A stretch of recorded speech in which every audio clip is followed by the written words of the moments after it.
그때 사람들이 예수께서 안수하고 기도해 주심을 바라고 예수께서 이르시되 어린아이들을 용납하고 내게 오는 것을 금하지 말라. 천국이 이런 사람의 것이니라. 고마우신 아버지 하나님, 5월을 시작하는 첫날 첫 주일 아침에 마음을 가지고 성전을 찾았습니다. 5월 가정의 달을 시작하며 우리에게 화목하고 복된 가정을 주신 것에 감사드립니다. 아름다운 신앙의 유산을 물려주신 믿음의 부모를 만나게 하시고 한 상에 둘러앉아 함께 기도하며 찬송할 형제와 자매를 허락하여 주시고 또한 우리가 가진 믿음의 유업을 이어갈 귀한 자녀를 주신 것에 감사드립니다. 우리의 중심에 이 모든 감사를 간직하고 어린아이처럼 낮고 겸손한 마음으로 드리는 이 시간의 예배를 기뻐 받아 주시옵소서. 예수님의 이름으로 기도드리옵나이다. 아멘.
보라, 자식들은 여호와의 기업이요 젊은 자의 자식은 장사의 수중에 화살 같으니 이르시되 진실로 너희에게 이르노니 너희가 돌이켜 어린아이들과 같이 되지 아니하면 그러므로 누구든지 이 어린아이와 같이 자기를 낮추는 사람이 또 누구든지 내 이름으로 이런 어린아이 하나를 영접하면 또 아비들아 너희 자녀를 노엽게 하지 말고 우리 주의 교훈과 훈계로 양육하라. 그리하면 늙어도 그것을 떠나지 아니하리라. 아멘. 전능하사 천지를 만드신 하나님 아버지를 내가 믿사오며 그 외아들 우리 주 예수 그리스도를 믿사오니 이는 성령으로 잉태하사 동정녀 마리아에게 나시고 본디오 빌라도에게 고난을 받으사 십자가에 못 박혀 죽으시고 장사한 지 사흘 만에 죽은 자 가운데서 다시 살아나시며 하늘에 오르사 전능하신 하나님 우편에 앉아 계시다가 저리로서 산 자와 죽은 자를 심판하러 오시리라. 성령을 믿사오며 거룩한 공회와 성도가 서로 교통하는 것과 죄를 사하여 주시는 것과 몸이 다시 사는 것과 영원히 사는 것을 믿사옵나이다. 아멘.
푸르른 자연을 보며 우리의 마음이 상쾌해진 것 같이 주님의 소리를 듣고 묵상함으로 우리의 마음이 첫째를 맞아 드리는 예배를 받아 주시옵소서. 사도 바울은 우리에게 너희는 알지 못하는 것을 예배한다 하셨고, 아버지께 참으로 예배하는 자들은 신령과 진정으로 예배할 때가 곧 이때라 하나님께 예배하는 자를 찾는다 하셨사오니, 이 시간 주님을 아는 예배가 되게 하시고 온 정성으로 드리는 우리 예배를 흠량하시옵소서. 지난 한 주간도 일상의 사소함에 감사하지 못했음을 고백합니다. 불평, 불만에 쌓여 감사한 삶을 살지 못했고 이웃과의 다툼에 용서와 화해를 못하는 옹졸함으로 살아왔음을 고백하오니, 이 시간 우리의 죄를 사하여 주시옵소서. 교회는 예수 부활 후 오순절 성령 강림과 태동하였으며 예수의 몸된 교회라 하였습니다. 우리가 예수를 진정한 구주로 영접하고 사랑한다면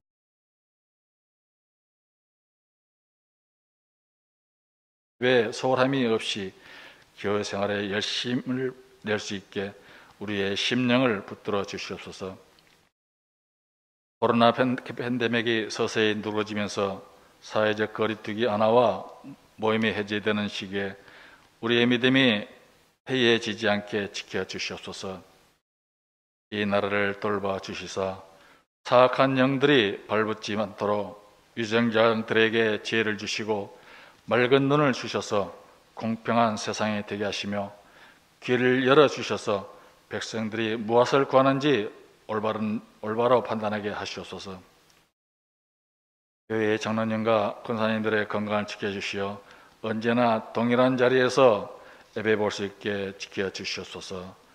몸무 불편함으로 교회를 오르내리는 성도들께 굳건한 믿음을 주셔서 어떠한 고난도 이길 수 있게 붙잡아 주시옵소서.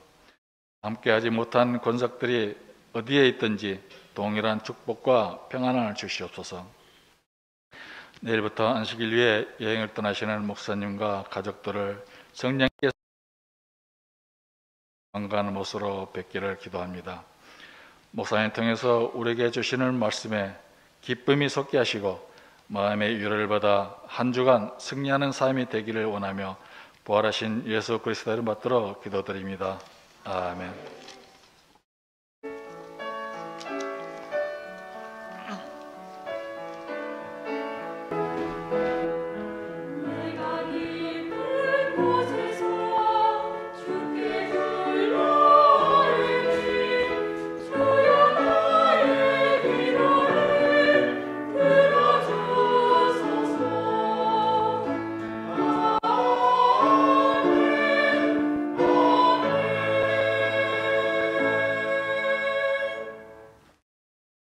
시편 23편 1절에서 6절까지 말씀입니다. 여호와는 나의 목자시니 내게 부족함이 없으리로다. 그가 나를 푸른 풀밭에 누리시며 쉴만한 물가로 인도하시는도다. 내 영혼을 소생시키시고 자기 이름을 위하여 그의 길로 인도하시는도다. 내가 사망의 음침한 골짜기로 다닐지라도 해를 두려워하지 않을 것을 주께서 나와 함께 하시니라. 주의 지팡이와 막대기가 나를 안위하시나이다. 주께서 내 원수의 목전에서 내게 상을 차려주시고 기름을 내 머리에 부으시고 내 잔이 넘치나이다. 내 평생의 선하심과 인자하심이 반드시 나를 따르리니 내가 여호와의 집에 영원히 살리로다. 이는 하나님의 말씀입니다. 아멘. 주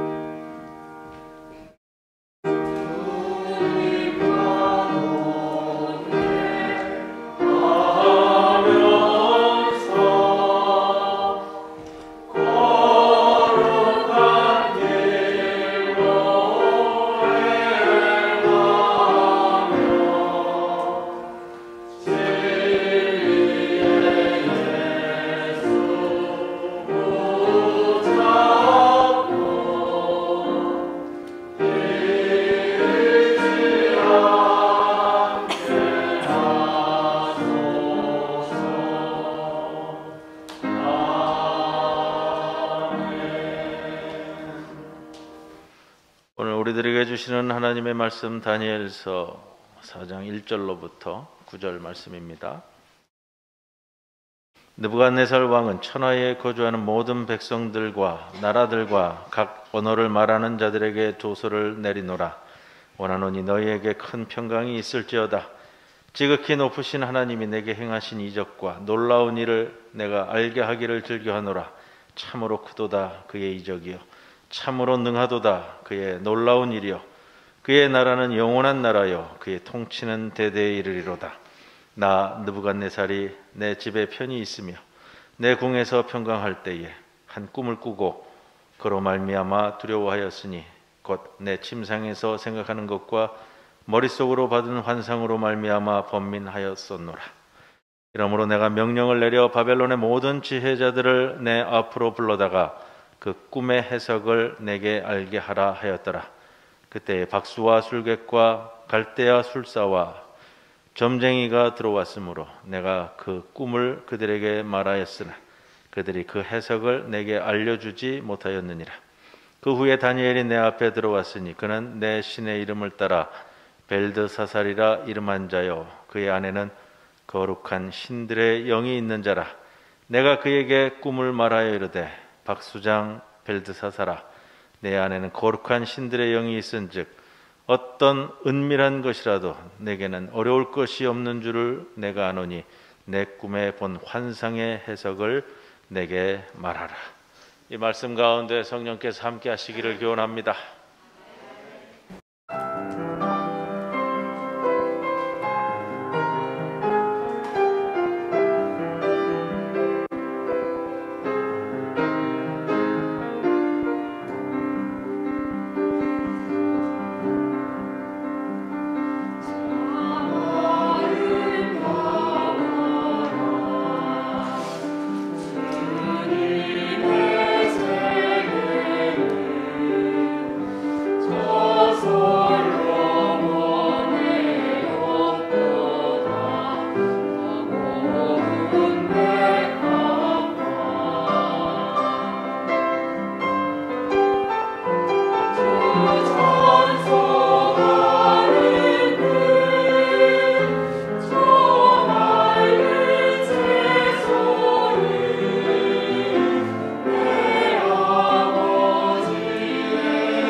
감사합니다.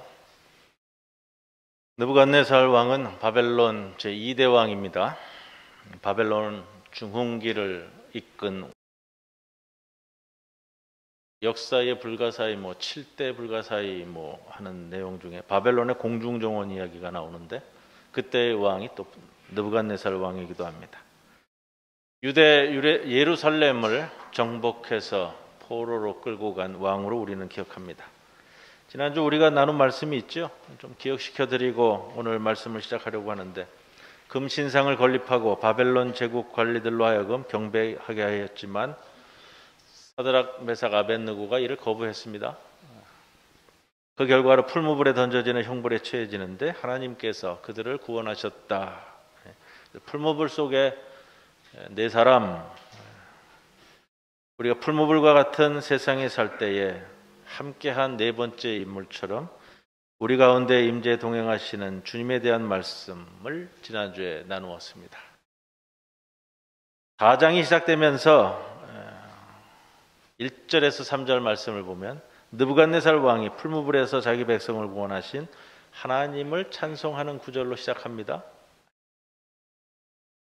다니엘서가 시작되면서요. 여러분 1장 1절에 보면 느부갓네살 왕이 예루살렘을 정복하고 예루살렘 성전 기물을 약탈해서 자기 신들의 신전 창고에 두고 하나님을 조롱했던 인물이 느부갓네살입니다. 그랬던 그가 2장에 와서 하나님을 찬양을 하죠. 자기가 꾼 꿈 때문에 번민하여 괴로워하고 있을 때 하나님께서 다니엘을 통해 그 꿈을 풀이해 주셨기 때문입니다. 2장 47절에 왕이 대답하여 다니엘에게 이르되 너희 하나님은 참으로 모든 신들의 신이시요 모든 왕의 주제시로다. 하나님의 성전을 약탈해서 성전 그릇들을 가지고 가서 조롱하면서 자기 신의 신전 창고에 쌓아두던 태도에서 완전히 달라진 모습을 보입니다. 느부갓네살 왕이 놀라우신 하나님을 체험하고 그 사실을 찬양하고 고백하였는데 그런데 3장에 오면 3장 1절에 금세 또 황당한 사건을 벌였잖아요. 우리가 함께 나눈 말씀인데 느부갓네살 왕이 금으로 신상을 만들었으니 높이는 60규빗이요 너비는 6규빗이라 그것을 바벨론 지방 두라 평지에 세웠다. 그리고 자신을 위해 세운 이 황금 신상에 모든 백성이 절하지 않으면 가만두지 않겠다는 명령을 내렸습니다. 이렇게 오락가락하는 느부갓네살의 행보는 이후에도 반복됩니다. 다니엘이 새 친구인 사드락과 메삭과 아벳느고를 풀무불에서 건져내신 하나님의 역사하심을 경험하고 하나님을 또 찬양했지요. 3장 28절 오늘 본문의 앞에 부분 말씀인데 느부갓네살이 말하여 이르되 사드락과 메삭과 아벳느고의 하나님을 찬송할지로다. 사드락과 메삭과 아벳느고의 하나님께 경솔히 말하거든 그 몸을 쪼개고 그 집을 거름터로 삼을지니 이는 이같이 사람을 구원할 다른 신이 없음이니라 하더라. 또 얼마나 놀라운 변화입니까? 느부갓네살 왕이요. 여러분 이 정도 경험을 하였으면 이제 하나님의 사람이 되겠구나라고 생각하게 됩니다. 그런데 오늘 본문 4장 4절부터 느부갓네살이 또다시 꿈을 꾸었습니다. 2장에서 꾼 꿈 때문에 번민하며 잠을 못 잤다 했는데 하나님의 역사하심을 경험했습니다. 다니엘을 통해서요. 그런데 느부갓네살 왕이 비슷한 일이 또 벌어졌는데 5절 말씀 보시면 두렵고 그로 인해 번민하였다라고 반복합니다. 여러분 그런 거예요. 사람이 어떤 일을 경험하고 나면 충격적인 일이죠. 지금 경험이라는 것은 우리 삶에서도 마찬가지고요. 비슷한 일이 벌어지면 이제 두 번째는 그 사건에 접근하는 방법이 변화되어 있잖아요. 다른 것도 아니고요. 하나님을 통해서 벌어진 사건들을 경험하면 그렇다는 겁니다. 6절에 내가 명령을 내려 바벨론의 모든 지혜자들을 내 앞으로 불러다가 그 꿈의 해석을 내게 알게 하라. 문제에 대한 반응도 달라지지 않았어요? 문제를 풀어가는 방법도 달라진 것이 없고요. 문제가 내게 왔을 때 여전히 두려움과 번민이 있어요. 그 문제를 풀어가는 방식 역시 하나님을 경험한 자의 모습은 아니라는 거예요. 여러분, 중요한 것이 이거예요. 느부갓네살을 보면서 오늘 제가 제목을 다니엘과 느부갓네살 이렇게 잡았습니다. 하나님을 경험한 자가 처음에는 그럴 수 있어요. 하나님을 경험하지 못했기 때문에. 그런데 경험을 2번, 3번 하잖아요.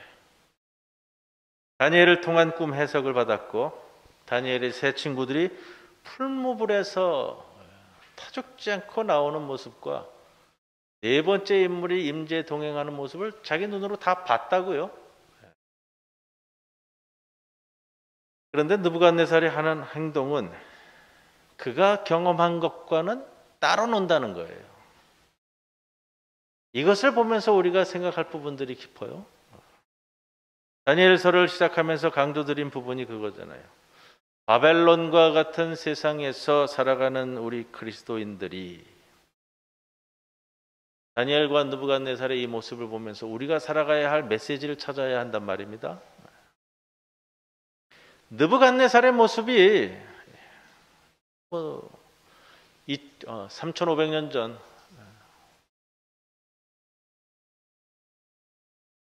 나라 이방 왕의 모습이 아니라 오늘 살고 있는 나의 모습이라는 겁니다. 말씀을 듣고 은혜 받고요. 말씀에 눈물도 흘리고요. 감동도 받고요. 새로운 결단도 하고요. 기도와 찬송의 은총도 누린다고 받았는데 그렇다고 자기가 이야기도 하는데 그런데 정작 근본적인 삶의 변화가 없고 그러다 보니 말씀 생활에 기도 생활에 내 신앙 생활에 늘 그렇듯이 내 삶에 끼쳐지는 하나님의 말씀의 영향도 없고 하나님이 내 삶에 있는지 없는지 그저 오늘 하루 이 시간 여기 와서 예배 드리고 나면 나는 선한 그리스도인인가 보다 이러고 살고 같은 어려움이 반복되어도 그러니까 헤쳐나갈 수가 없는 거예요. 다니엘서를 나누면서요. 느부갓네살 왕이 그렇게 크고 놀라운 하나님의 역사하심을 경험하고 감격하고 찬양했으면서도 어떻게 그렇게 안 바뀔까? 그런 질문이 생기잖아요. 왜 그럴까요?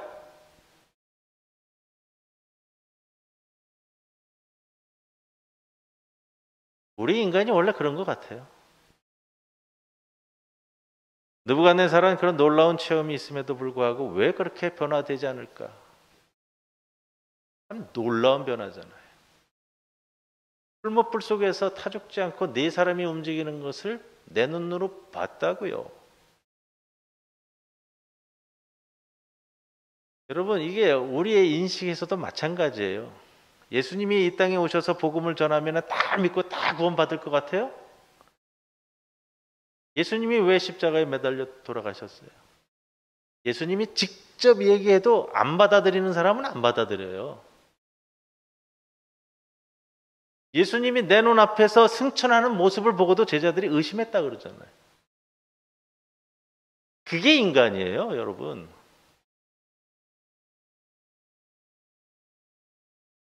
그런 놀라운 체험이 있음에도 불구하고 느부갓네살이 왜 변화되는 것이 없을까? 두 가지를 보게 되는 거예요. 두 가지를 오늘 보게 되는데요. 첫째, 본질적으로 내 자신에게 있어서 하나님을 인정하는 마음이 없어요. 오늘 본문의 꿈 해석을 위해 다니엘을 부르죠. 그것도 7절에 바벨론의 박수와 술객과 술사와 점쟁이들을 부른 후에 안 되니까 다니엘을 부르는 거예요. 잘 기억하셔야 돼요. 안 되니까 부르는 거예요. 경험했으면 우리 같으면 뭐예요? 제일 먼저 부를 사람이 다니엘이잖아요. 그게 안 되는 거예요. 내 사람으로 안 되니까, 내가 해서 안 되니까 그 다음에 다니엘을 부른다고요. 하나님의 사람이 그만큼 뒤로 밀려나 있는 거예요, 우리 삶에서. 예. 내가 하지 뭐. 내가 할 수 있는데. 내가 배운 게 있고, 내가 경험이 있고, 내가 돈이 있고, 내가 자식이 있고, 내가 회사가 있고, 내가 직장이 있는데 하나님의 사람이 뒤로 밀려나 있는 거예요. 8절을 보세요. 그 후에 다니엘이 내 앞에 들어왔으니 그는 내 신의 이름을 따라 벨드사살이라 이름한 자요, 그의 안에는 거룩한 신들의 영이 있는 자라. 내가 그에게 꿈을 말하여 이르되 박수장 벨드사살아, 이렇게 되잖아요. 벨드사살은 다니엘서 처음 시작할 때 말씀을 드렸습니다. 벨신이여 나를 보호하소서, 벨신이여 나의 생명을 보호하소서. 당시 바벨론의 종교는 조로아스터교인데 마르둑 신이 천지를 창조한 거예요. 마르둑 신, 마르둑 벨 뭐 이렇게 돼요. 이제 넘버원 신이 벨 신이 벨. 이름을 그렇게 짓잖아요. 다니엘은 뭐라 그랬어요? 다니엘. 엘은 하나님의 해. 하나님이 나의 심판자다라는 거예요. 하나님이 나의 심판자라는 생각을 가지고 살면 세상에서 그렇게 살 수는 없잖아요.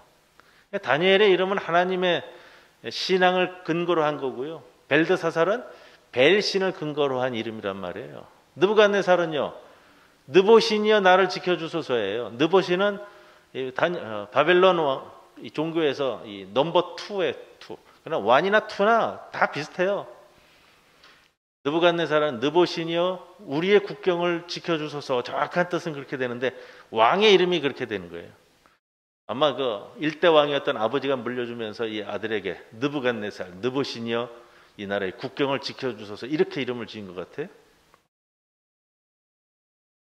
2장 3장 계속해서 하나님이 얼마나 놀라운지를 경험한 느부갓네살이 여전히 다니엘을 벨드사살이라고 부르며 자기가 믿는 신의 이름을 따라 지은 이름이라고 친절하게 그 의미까지 설명을 붙여요.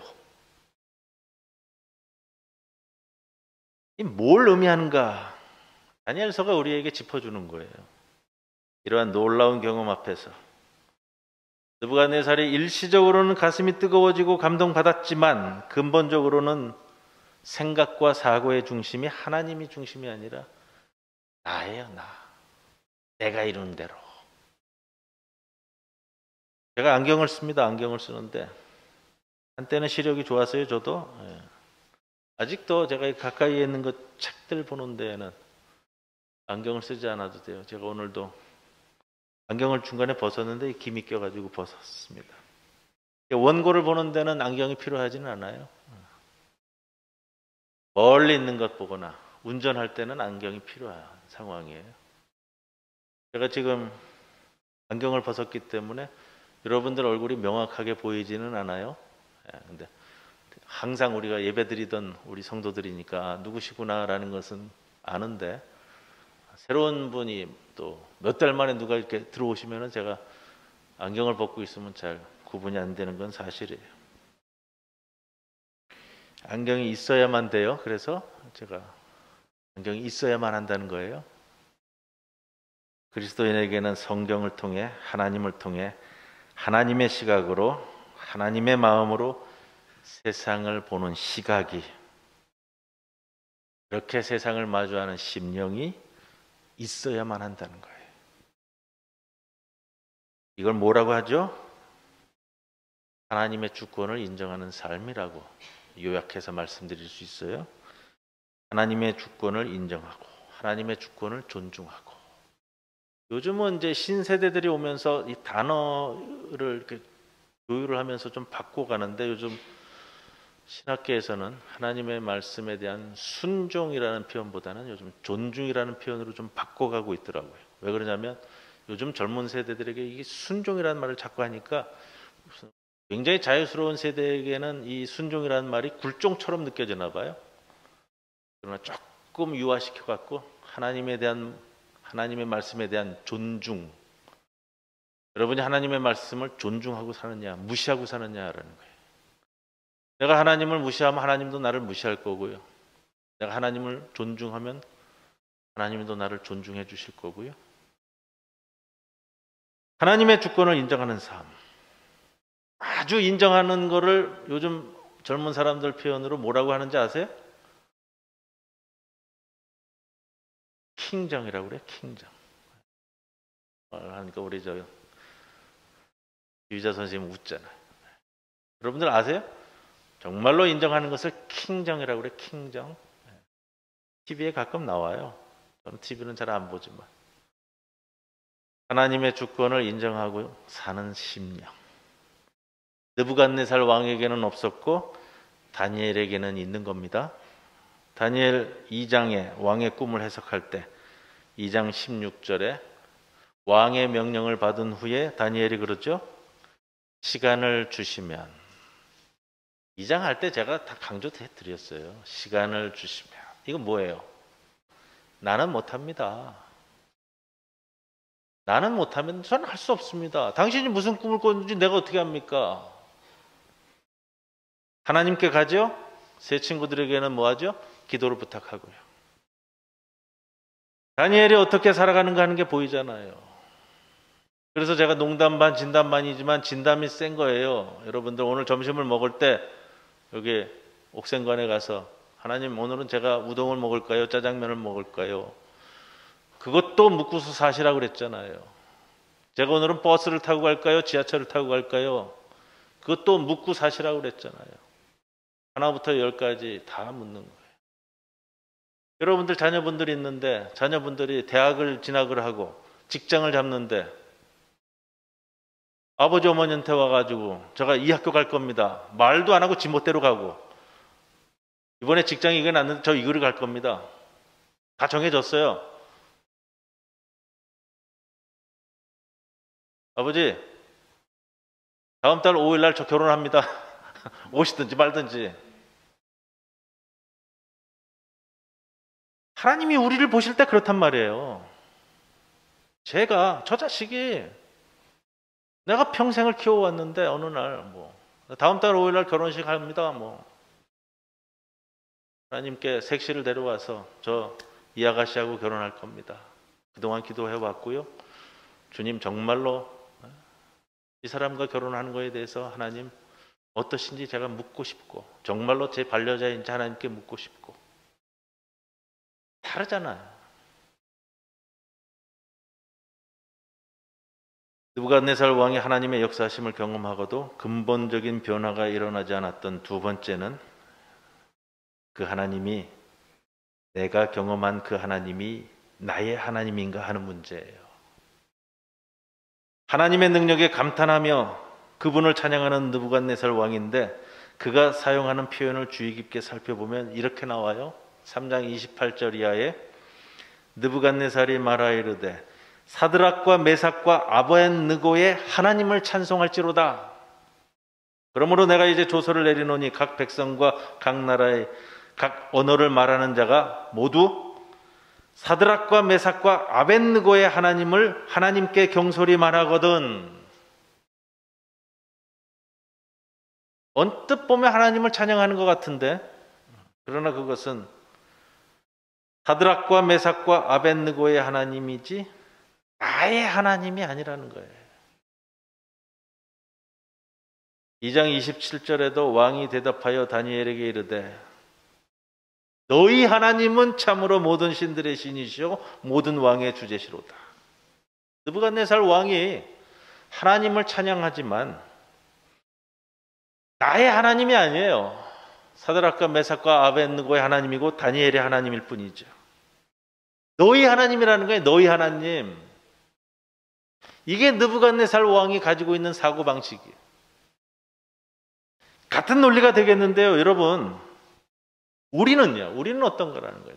여기 대부분 대를 이어서 신앙을 이어가시는 분도 있고 아닌 분도 있고요.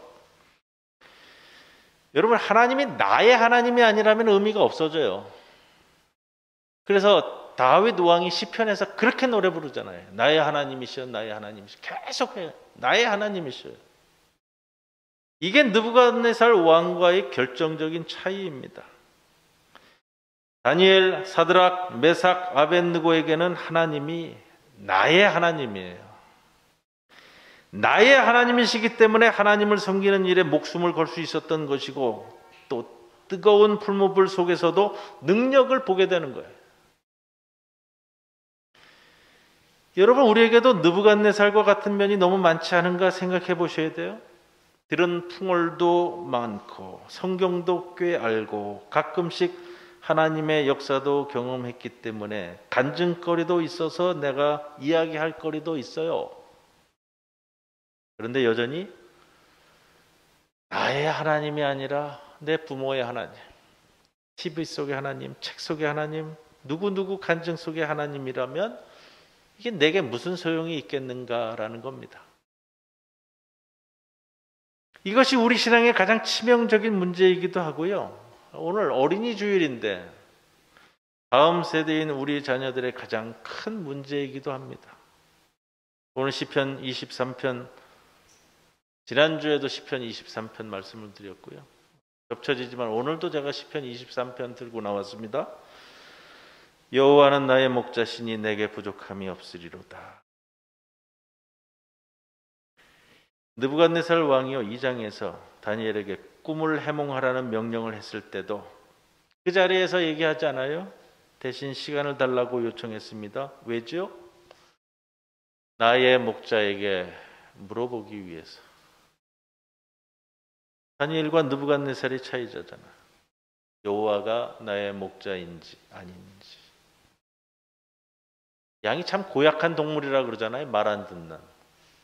그래서 목자가 필요하다고요. 그래서 단적으로 표현하는 것이 이사야 53장 6절에 이 구절이 있어요. 우리는 다 양 같아서 그릇 행하여 자기 각기 제 길로 갔거나. 양이 참 고약해가지고 목자가 이끌지 않으면 다 제각기 다닌다는 거예요. 시력도 나쁘고 보이지도 않고 그래서 뭐 그런 말도 하고요. 그래서 양머리 개가 있고 하는 게 한쪽으로 몰아야 간다는 거예요. 안 그러면 뭐 다 뿔뿔이 어디로 가는지 모른다는 게 양이라 그러더라고요. 여호와가 나의 목자 되시어 그 밑에 소속된 양인지 목자 없이 방황하는 양이냐, 그 차이입니다. 시편 23편 4절에 지난주에도 말씀드렸는데 또 반복해 드릴 거예요. 내가 사망의 음침한 골짜기로 다닐지라도 해를 두려워하지 않을 것은. 주님이 내 목자가 되신다 하더라도 사망의 음침한 골짜기를 내가 걸어갈 수 있다라는 말씀을 지난주에 드렸고요. 그래서 그러나 주께서 나와 함께 하신다고 말씀드렸습니다. 바로 이어서 이렇게 되죠. 주의 지팡이와 막대기가 나를 안전하게 지키시나이다. 주의 지팡이와 막대기가 나를 안위하시나이다. 이게 다니엘서가 주시는 메시지의 우리 삶에서의 구현이에요. 구현.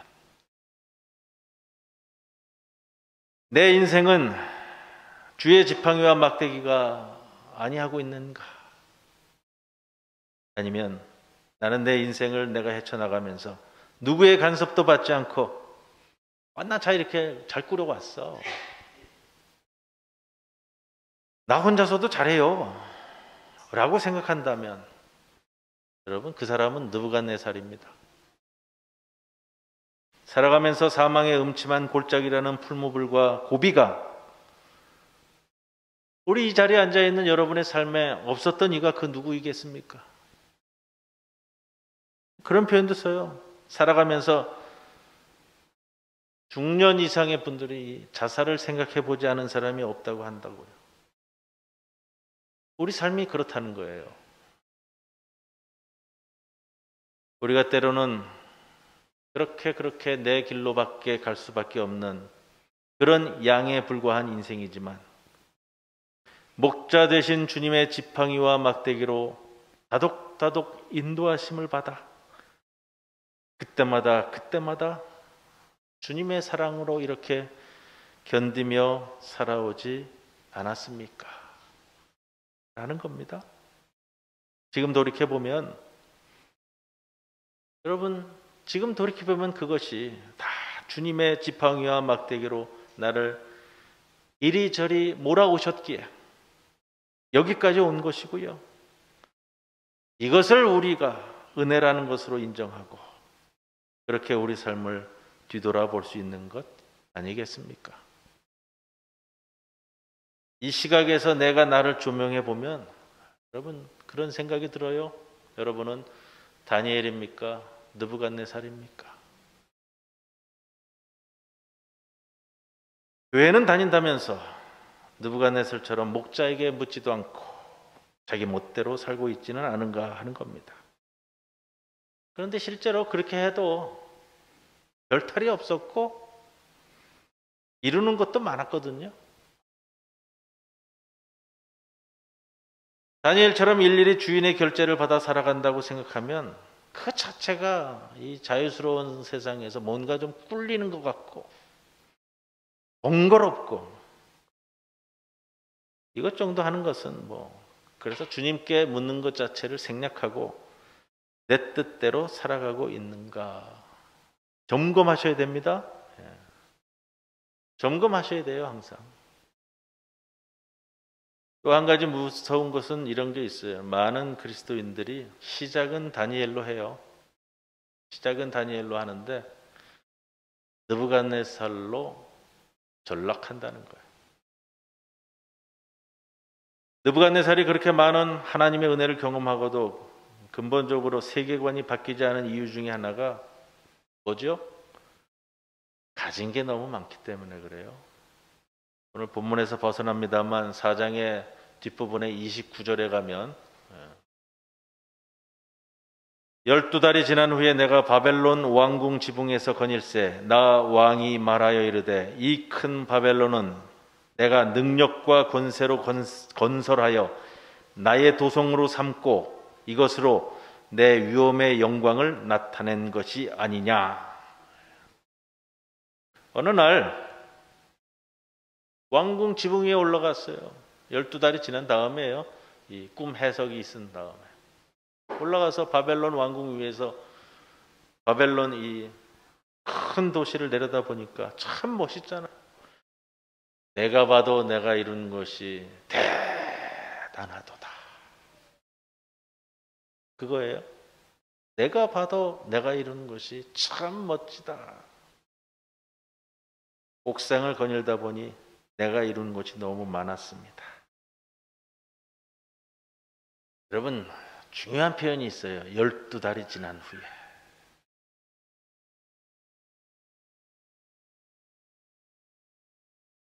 하나님께서 꿈을 주신 후에 12달의 유예 기간을 왜 주셨겠어요? 하나님은 항상 그렇게 주셔요, 우리에게. 12달이 지난 후에 느부갓네살 왕이 자신의 자랑을 시작을 합니다. 그때부터 느부갓네살 왕의 꿈이 현실에서 실현되기 시작하는 거죠. 쫓겨나가서 짐승처럼 살게 되는 것이 시작되는 거예요. 우리는 분명 다니엘로 시작했습니다. 그래서 처음 믿음, 그 믿음이 있고 그래서 교회에서 직분도 받고 이런 섬김도 하고 이런 봉사도 하고 중직의 자리에도 오르고 사회에서도 가정에서도 꿈꾸고 소망한 것들을 하나님께 묻고 응답을 구하며 조금씩 하나씩 이루며 살아왔어요. 그렇게 살다가 이제 자랑거리가 많아지다 보니 슬슬 입만 열면 자기 치적을 자랑하는 지경에 이르고 있다면요. 교회에 나와서도 돈 자랑, 자리 자랑, 집 자랑, 자식 자랑, 자랑. 그렇다면 다니엘에서 느부갓네살로 변질되고 있다는 겁니다. 여러분 항상 우리가 점검해야 될 부분입니다. 여러분 바벨론에서요. 다니엘은 어떤 사람이에요? 끌려온 포로잖아요. 끌려온 포로. 노예라고요. 심하게 얘기하면. 자유가 있어도 관직을 맡고 있어도 끌려온 포로란 말이에요. 오늘 본문에서 뭐라고 불러요? 벨드사살, 박수장 벨드사살아 이렇게 부르잖아요. 박수장은 박수무당이라는 뜻이 아니고요. 점성술사라고 번역하는 게 좀 나을 것 같아요. 점성술사. 점성술사가 우리가 그냥 쉽게 점치는 사람을 얘기하는 것보다는요. 당시에 점성술사는 천문학, 수학, 모든 과학을 두루 섭렵한 최고의 지혜자를 얘기할 때 이렇게 표현해요. 점성술사. 그래서 예전에 우리 동방 박사 이야기할 때도 비슷한 말씀을 좀 드렸습니다.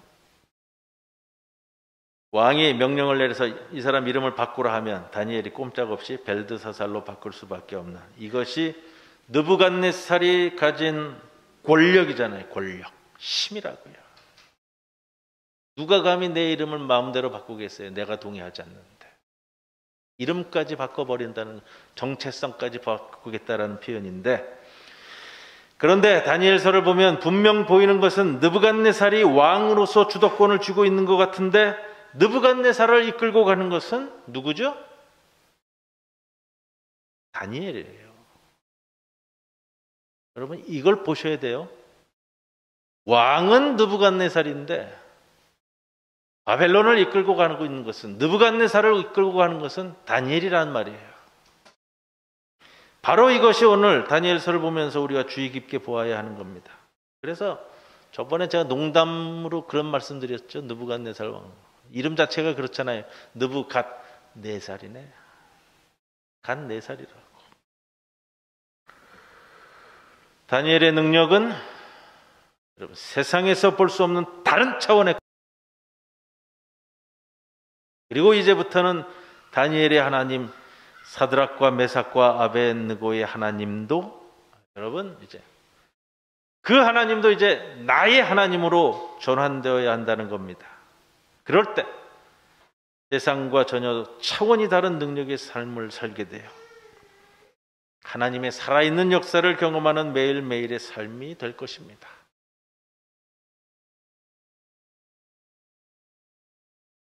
나의 하나님으로, 나의 목자로 붙들고 살아가는 삶을 이어가시기를 주님의 이름으로 간절히 축원을 드립니다. 고마우신 아버지 하나님, 감사합니다.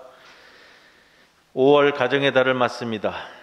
주님께서 만들어주시고 보호하시고 지켜주시는 우리의 가정 소중히 여기고 귀히 여기고 신앙과 믿음으로 아름답게 갖고 가는 우리 가정들 되게 하여 주옵소서. 이 가정에 여호와 하나님이 목자 되시고 주인 되시고 가장 되심을 잊지 않고 그 심령을 붙들고 살아가는 우리 모든 성도들의 가정이 되게 하여 주옵소서.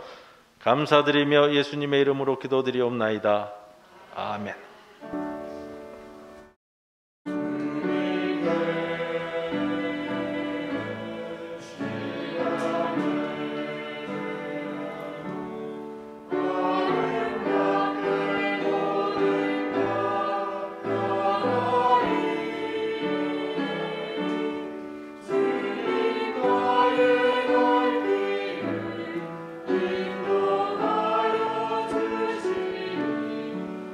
Yeah.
주일조 봉헌했습니다. 이태성 장로님, 전정무 권사님, 김강호 목사 가정, 김중혁 한명희 집사님, 문영선 집사님, 감사원금, 가족들의 건강을 지켜주신 은혜에 감사드립니다. 장부근 장로님, 송효정 권사님, 항상 지켜주신 은혜에 감사드립니다.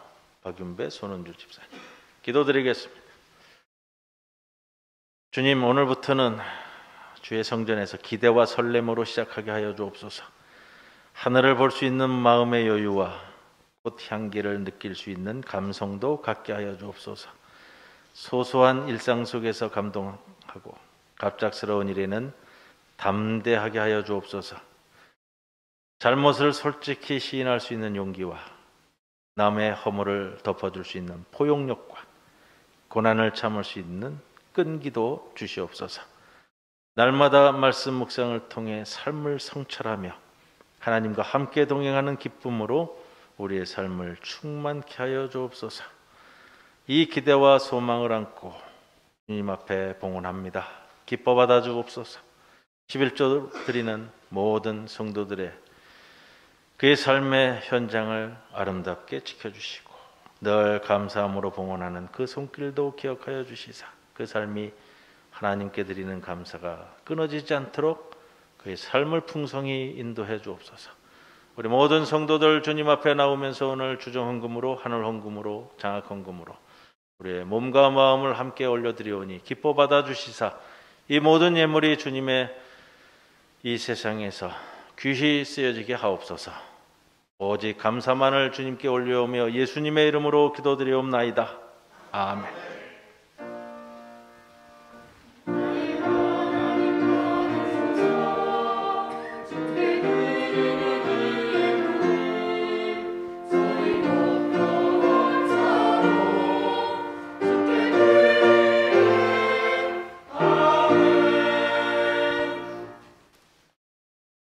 이준호 선생님도 오랜만에 또 교회에 출석하셨습니다. 앞뒤 옆에 계신 분들과 함께 인사 나누겠습니다. 주님의 평안을 빕니다.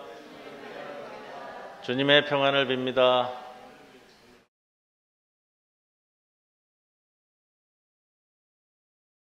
예배 후에 원래 재직회가 바로 이 자리에 서 있습니다. 재직회, 우리 신년 재직회하고 이제 첫 재직회이기 때문에 성도 여러분, 우리 재직 여러분들은 꼭 참석하시길 바랍니다.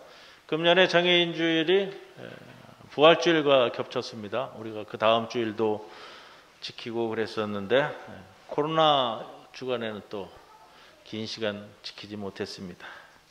그래서 한올주일과 겸해서 한올 우리 식구들하고도 상의를 좀 했습니다. 또 한올 학부모회, 또 한올탈이 여러 연관된 분들과 함께 지난 2년 동안은 한 번도 얼굴을 뵙지 못했기 때문에 장애인 주일과 한올 주일을 겸해서 타이틀은 조금 정해야 될 것 같아요. 5, 6월 중에 함께 다 모여서 함께 예배드리고 또 교제하는 시간을 갖기로 했습니다. 우리 성도 여러분들 기억해 주시고 기도해 주시기 바랍니다. 제가 내일부터 20일 금요일까지 1차 안식 주간을 갖습니다. 지난주에 말씀드린 것처럼요. 이 기간 주일 예배 말씀은 조재호 목사님께서 전해 주시겠습니다.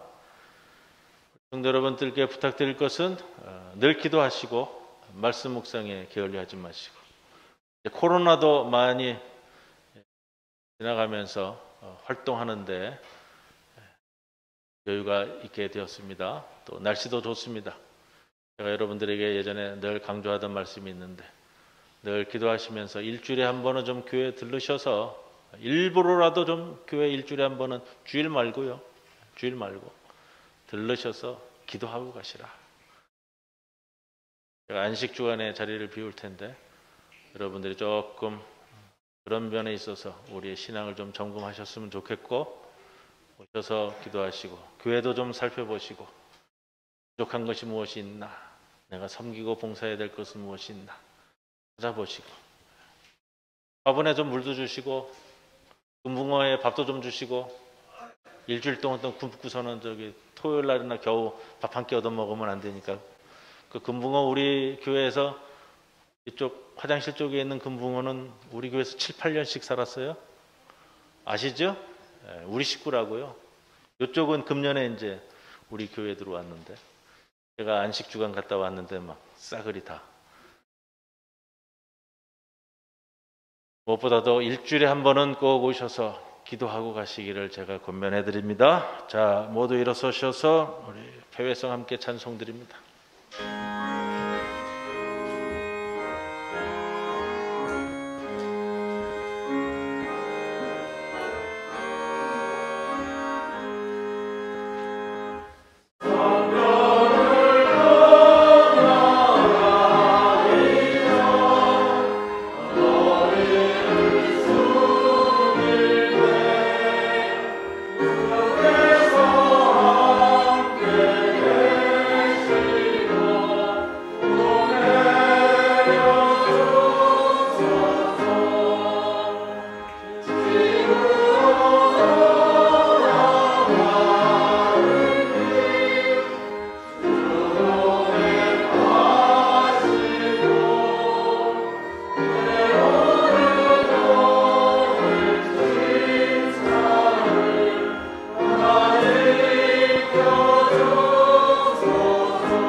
지금은 우리 주 예수 그리스도의 크신 은혜와 하나님 아버지의 크신 사랑과 성령님의 함께 하심이 여호와를 나의 목자 삼고 하나님을 나의 하나님으로 삼고 이제 세상 밖으로 나아가는 모든 성도들 위해 영원토록 함께할 것을 간절히 축원하옵나이다.